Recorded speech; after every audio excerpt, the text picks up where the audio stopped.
নমস্কার, বহুজন বার্তার বাংলা চ্যানেলে আমি শিবানী আপনাদের সবাইকে জানাই স্বাগত। গতকাল অর্থাৎ 31 মার্চ 2025 সাল বারুইপুর মাদারাটের হরিনাম কীর্তনের আসরে আমন্ত্রিত হন দীনকৃষ্ণ ঠাকুর, তত্ত্ব বিশারদ, যুক্তিবাদী, বিজ্ঞান মনস্ক এবং সমাজ সংস্কারক বলে যিনি পরিচিত, সারা ভারতবর্ষ যাকে চেনেন। তিনি বলছেন কি শুনুন, যে ধর্ম আমাদের কোন ধর্ম বা কোন ধর্মগুরু আমাদের যে স্বাধীনতা দিতে পারেনি, সেই স্বাধীনতা দিয়েছেন সংবিধান। এবং সেই সংবিধানটি কে তুলে দিলেন আমাদের হাতে?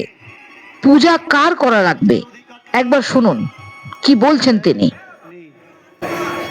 আপনাকে যে স্বাধীনভাবে বাঁচার অধিকার দিয়েছে, তার গলায় তুলসীর মালা ছিল না, কপালে ফোঁটা ছিল না, হাতে জপের মালা ছিল না।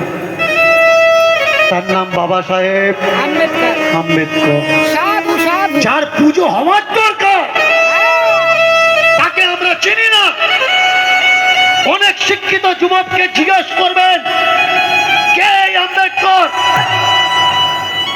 সে জানে না। কেন জানেন?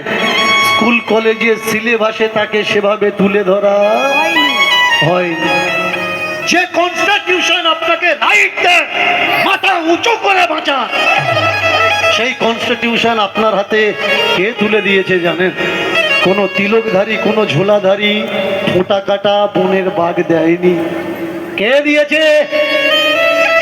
তৎকালীন সময়ে সারা বিশ্বে 10 জন শিক্ষিত মানুষের মধ্যে একজন শিক্ষিত মানুষ, যে কিনা কোনো উচ্চ বর্ণের ঘরে জন্মায়নি, নিজ জাতের ঘরে জন্মেছে।